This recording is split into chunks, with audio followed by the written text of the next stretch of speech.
Welcome to the Master Your Millions podcast, the show all about your financial potential and leaving a legacy for future generations. Here are your hosts, Jason and Scott Henderson.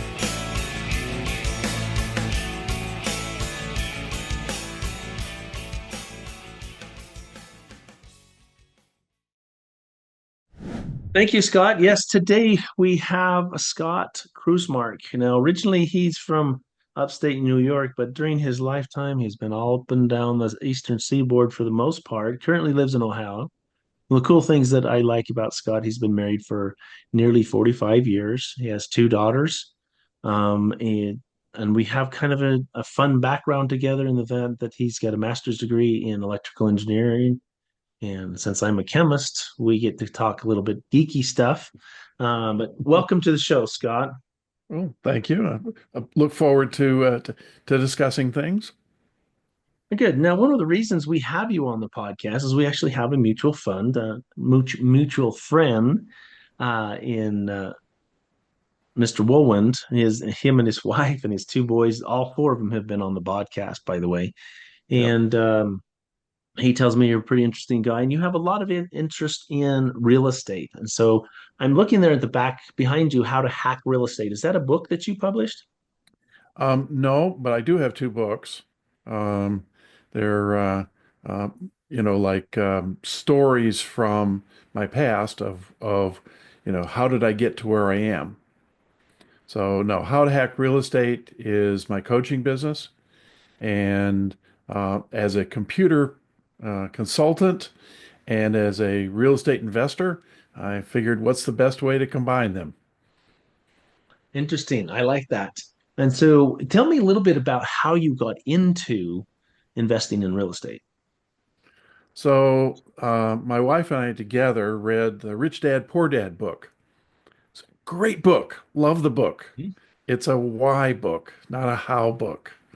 So we got into real estate, and anybody that's in real estate for any period of time knows exactly what I'm about to say, which is we made six offers and all six were accepted. It's like, oops. We didn't know anything. We didn't have any access to any of the local real estate groups. We didn't have any gurus. We didn't have any coaches, nothing. But we took action. And so we turned three of them down because, of course, we'd essentially run out of funds. We bought a 10 unit and two single families from three separate sellers on the same day. So we're going from closing to closing to closing. The 10 unit was way overpriced. The two single families, they were overpriced, but not way overpriced. We still have one of the single families. We managed to unload the 10 unit, and it had a huge amount of deferred maintenance. We didn't know anything about real estate, so we didn't understand the pricing, and B, we didn't understand this concept called deferred maintenance. So it needed a lot. And but we jumped in. And by 2008, we had 28 doors, of which 10 were the apartment building, and then duplex and a bunch of single families. And 2008 hit us really hard. So learned a lot of hard lessons. I think if we hadn't had the apartment building, we wouldn't have ended up in bankruptcy. But we learned a lot from it. Bankruptcy is one you do not want to do if you have any choices, but the lessons we learned from that, we did survive and we stayed in real estate. And so if there's anybody that has issues with being close to bankruptcy, feel free to reach out to me. Okay, I really appreciate you said I've learned a lot. Now let's back up and see maybe that what would you say are the top three lessons that you learned from these first three properties that you purchased? Because I'm amazed. I mean, you go out and really cool that you took action. My son Scott, he came to me after he graduated from college. He went the business route instead of the science route. Anyway, and he said, "I want to get into real estate, Dad." Now, my background, um, very, very similar, Scott, in that I was raised by a man that was rich dad and poor dad in the same person. Mm, And I didn't realize that until I read the book. I yeah. was like, wait a second. My dad is telling me and has told me as I've growing up all the poor dad advice: go to school, get an education, Yeah. get a good job, right? Which I Yeah. did. I went and got a PhD, I did a postdoc, and I got my first job in the San Francisco Bay Area, Biotech Bay, if you will, starting at six figures. And I was living paycheck to paycheck, just driving Sure. me crazy. It's Yeah. wasting 45 to 90 minutes one way in the Mm. morning and the same amount of time while coming home to go to work and yada yada yada. It's like, wait a second, my dad is doing that thing, not what he's telling me to do. And so when I was able to get away from that quagmire and come here to Utah to where I could actually be with my kids a little bit more, coach the baseball teams and things, I started to be in real estate. So Mm. Scott wanted to get into it. He says, I want to do it. And I said, you don't understand what a good deal is and what a bad deal is. Yep. Right. And so I said, you got to go walk 100 properties. And I handed him a spreadsheet, and you fill out the spreadsheet. This is my purchase price. This is how much I can get down. This is my interest rate. You know what I'm talking about. That Yep. talks about a Absolutely. cash on Yep. cash return Yep. with appreciation, without appreciation. Yep. And that's what he started doing. Right. So he had that luxury, but you jumped right in, not knowing much. Oh yeah, that Made was six absolutely the offers. case. Was So tell me so though, what would you say are the top three lessons you learned from that first foray into these first three properties? well, obviously getting education, whether that's through, and I'm being in Ohio, we have a very good state organization and local organizations that are so OREA, and then our local area is Stark County, so it's Stark County REA, and then there's also a REA in Akron, so Canton and Akron. So we go to both of those. And tell Networking, me what RIA is real estate association. Real Estate Investor Association. Okay. Yeah, I'll So it's a use that. club of sorts that you can go to and talk to other people who are in the Right. space So and almost learn with every them. area has some form. It's sort of like a meetup, but it's more continuity. A meetup tends to have, be kind of pop up kind of thing. At least that's in my experience. Whereas the local RIAs, and we have monthly meetings. We have breakfast every Wednesday, and we've got a lot of different kinds of things to network. And so, being around other investors to me is a very critical piece because they're going to talk about, what's going on in the marketplace, keep you up to date on the law changes, those kind of things. But they're also there to be able to answer questions like, how do you calculate, uh, the how much you can offer on a property? Um, as well as the more formal education from the 1,001 gurus out there. When we first started, there wasn't anything like Bigger Pockets, so you couldn't just go online and get your education. You had to actually buy a course from a speaker. Um, and those same courses that we bought at $500 now are selling for $2,000. Yeah, a little bit of inflation plus a little bit beyond that. But like I said, I'm an informationaholic, so I love information. So we've probably bought over the years about 30 courses, and I've been through every single one of them. Um, some of them were repeats that were like, yeah, I'm familiar with this, but I might learn something anyway by going through the course. So item number one on your list of three is education. I think getting someone that understands where you are as a coach is incredibly valuable. A lot of the folks that are selling the courses that are coaches are talking to 1,000 people. So the information's really generic. But to find somebody who can answer your specific questions, your specific issues, many of which really aren't real estate related. It's like I have to pick up the phone. It's like, oh, that kind of stuff. Um, but that can deal with those kind of things. I think that's the second is education and a coach. And the third thing is just taking action. Um, applied action or applied knowledge is the best teacher. So we took the action. We missed the knowledge part, but we took action. So like I said, by 2008, we had 28 doors. And I mean, um, I want to interject that even though that tenplex, and it sounds like to me it was quite a quagmire to some degree, yeah, the action, as much as you could, even though in hindsight you should have never purchased that place, that's right? correct. But We knew within action about 4 weeks. that you they'd made, okay, but still Yeah. further action pulled out of it, Yes. right? You're able to can keep going and learning and Yep. beating up, Yep. and that's having had some similar experiences myself. That's what I was attempting to do when I was talking to my sons, and now my daughter's starting to be interested in that type of thing.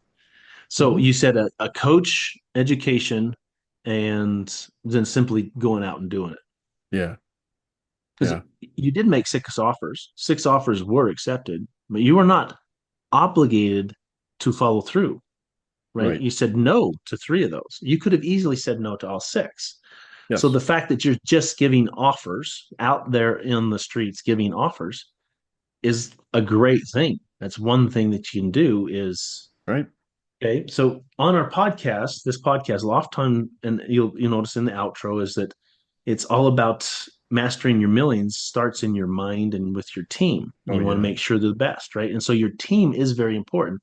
Your real estate investors association that you're a part of, that's crucial, right? And that would probably, had you known about those before, you could have taken those deals to that group and either said, well, learned about deferred maintenance from them versus Yeah. hard knocks, or Yep. possibly they would have said, you know what, there will be this, this, and this. You need to offer this amount. Yeah. And never ever, I mean, I have never, well, I like for people not to be afraid of making a lower offer. Yeah. What's the worst thing that can happen? Right. They accept it. And that, in your case, yeah, that's possible. I like to say, what's the worst thing they can say is no, I won't sell it to you at that price. Well, Right. fine, Yeah. right? Real Exactly. estate investing has to have some minus some emotion, right? We can't have a whole lot of emotion. You kind of get emotionally Yeah. attached to a property. It's simply a business decision. Yeah. And if we Yeah. say, okay, Yeah. this is what it's worth, and they say no, say, well, go on to the next one because there's Yep. so many different deals out there. I So love tell the me a little bit about your description. coaching, how your how to hack real estate. Um, So I've put together a couple of online courses so that you can peruse those at your own speed. I mean, some people learn really, really fast, and others need to hear it 5 or 6 times. So you hit the rewind button. Um, I do a group coaching call once a week, and it's open to any of the students. Do this schedule the one-on-one um, coaching sessions. And a lot of people do a 45-minute session. I do an hour session. Not that that makes that much difference. It really doesn't need to go beyond an hour because by then you're pretty much saturated. Um, and I bring deals to the table. Now, they might not be perfect deals and they might be only for a few people, but at least there are deals there. And so, like I said, my strength is that one-on-one coaching because what stops most people isn't the knowledge. They need the knowledge. I'm not saying that you don't need the knowledge, but what stops people is the side stuff. Like, how do you pick up the phone? What do you say? And those kind of side issues. Self-image issues. I'm a big believer. The very first assignment that I have to any of my students is to write a vision statement. What do you want your life to feel like? What do you want it to look like, 5, 10 years from now? Part of mine is I want to be sitting on the beach underneath some palm trees, playing on my computer, making money. And after a couple hours, I close my computer and damn, I'm at the beach with friends and family. You know, and I've had variations of that. We once were in a cabin on a lake, pretty close, you know. And so, that to me is critical to know where it is you want to go. And as a coach, of course, I really like to know where you want to go. And, do you want, to be that hyper aggressive, let's go out and just buy, buy, buy, buy, buy, or do you want to take things slowly? And so I work with each individual because each individual's needs are different. Interesting. I love that. One of the things that I have a brother who's been a realtor for pushing 50 years. Wow. And he's taught me a lot about real estate and real estate investing. And he always will say that number one rule, the first rule in real estate investing is location, location, location. Hmm. That it has to be a good location. Given two different properties, one with the better location is always going to rent better, faster and better, and it's be easier to, Right. turn a profit. And he says the second rule is financing, financing, financing. Yeah. It's all in how you finance a property. Now, I know you have some experience with hard money lending and also conventional loans, but have you had any experience in being the lender or having creative financing ways with real estate? Well, I mean, hard money lending, we are the lenders. So we use hard money to purchase some of our properties, but So you get it we're from a hard money lender, you go purchase the property, right. So in and then some season it, cases, and then get long term. Or tell me yeah. exactly your So process. our we fill a small niche. My wife and I work together on this. Um, we're partners in pretty much everything. She does more of the kind of the back end, the office stuff. So the bookkeeping, the accounting, the collections, and and that kind of thing. Um, and so we're using our IRAs and also some lines of credit on some of our properties to lend out to people. We fill a niche because if you go to the banks, you're likely to look at 3 months before they say yes or send you the money. Whereas as a lender, because we know real estate, we can look at the property and give you an answer whether we'll fund it or not within, a day or two, and then get the funding to you within, a few more days beyond that. There's some paperwork to go with the IRAs. And we always, always, always go through a title company. Different states call it different things, but it's basically the company handles coordinates the transaction. And so I would be with you in recommending that everybody do that. You go through a title company. I mean, it's just make sure it's one of those things where you're protecting yourself. Sorry to yeah, interrupt him, but keep going. no, no, no. It's a good. It's absolutely critical, I think, to have someone that can act as that intermediary. Um, and like I said, it protects both parties. Um, so we loan. So you come to me and say, I found this great house and I need some funding. I need to be able to purchase it. And we'll use some examples from this area because I know your numbers are going to be a little higher.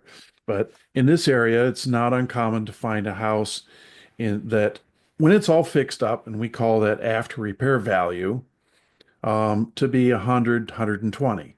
Well, it makes the math easy to say it's 100. Then you would come to me and say, well, I want to purchase it for 30. and I'm going to put another 30 into it for the repairs. I mean, we're investors, so if I go to a realtor, those properties are already fixed up, right? So they're already in after repair value, so they call it comps. It's the equivalent. However, we're looking at properties that need lots of repairs. The more the merrier, up to a point because the project gets a little out of hand. So we're not so the current value might be 30, 40, 50, even though once it's fixed up, it's worth 100. So we look at and say, okay, well, we can buy this for 30 and then put another 30 into it. So as the lender, I can then provide those funds. Obviously, I'm providing them to the title company so that then they get put to the seller, and now you own a property. We have a mortgage, just like the banks do. And so if you don't pay the mortgage, then we can take the property just like the banks can if you stop paying. So it works very similar to the banks, except now it's private as opposed to institutional. Up until a couple of years ago, that was pretty much those two categories as private so hard money is a form of private money. Um, and then I, the banks, right right. now there's My son Scott does a lot of hard money lending. I mean, he okay. originates that, and he's a Oh, so broker you for that type yeah, of thing. yeah, So yeah, very familiar with that. And I mean, what you're describing, I love it for the fact that what I do a lot is what's called I teach people how to be their own banker, how to exactly do what you're doing. Yet I teach them that the best place to hold the wealth, if you are to store the wealth in while it's in between time frames of whether you're deploying right, it yeah, on this house or that property, is inside a whole life insurance.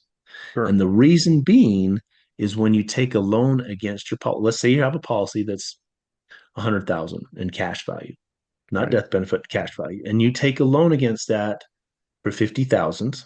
Well, let's call it 60,000. You take a loan for 60,000 and you buy a property yep, and you do whatever you do, and then you of course return that loan later. But the reality is though, most other accounts you take a loan against it for 60,000, your account is compounding at 40,000.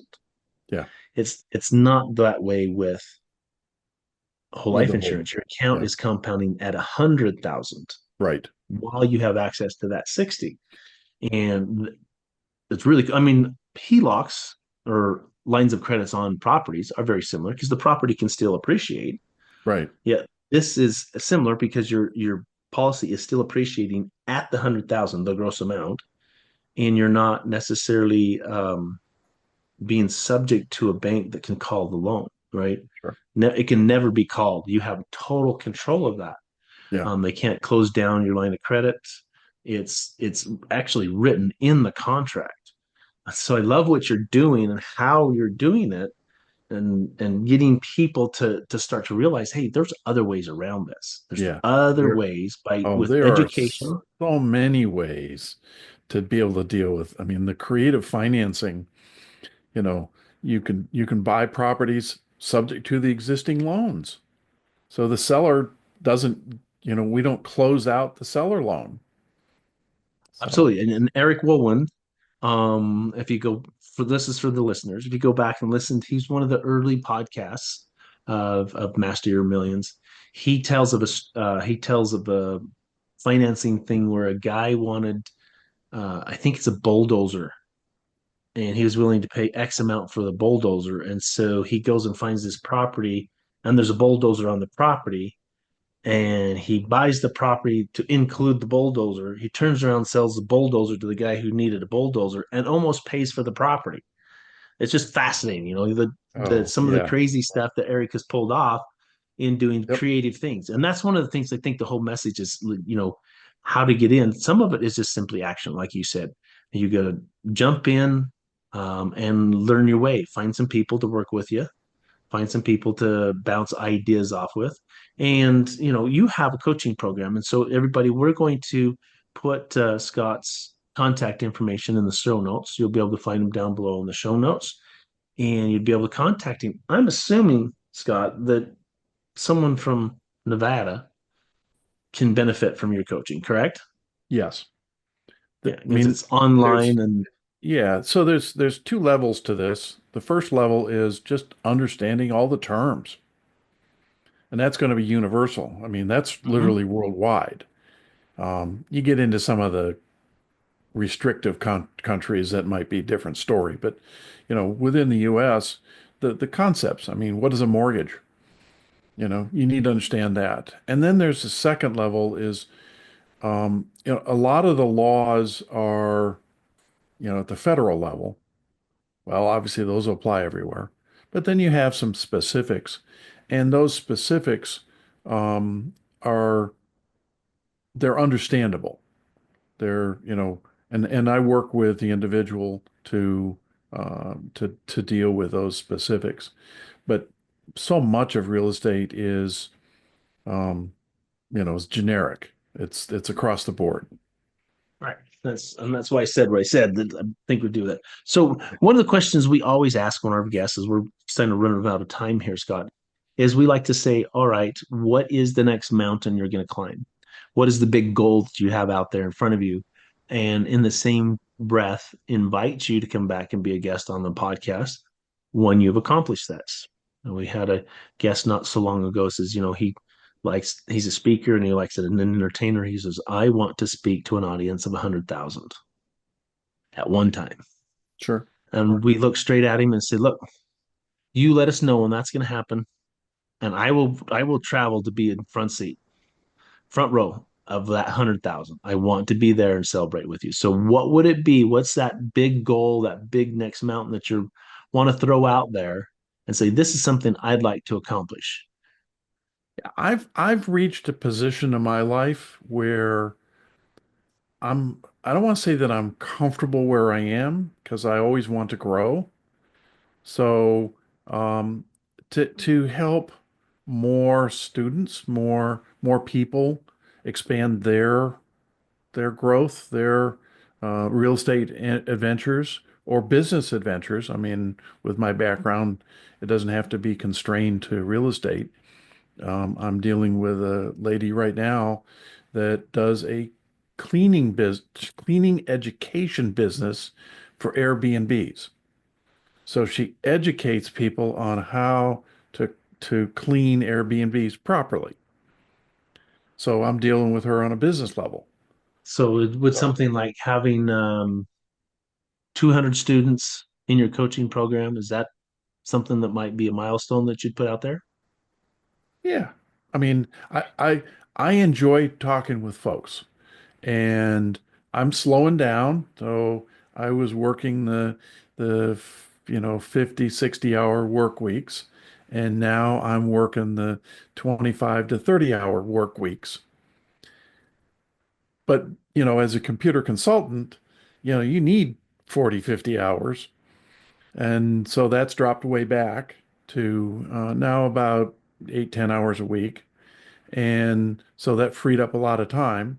I love the travel. So yeah, probably closer to 30 students Okay. at any one time, because there's going to be turnover. And I understand that people, you know, um, So let's say 30 students at one time and a cumulative 200 or 250 that you've helped go down that path.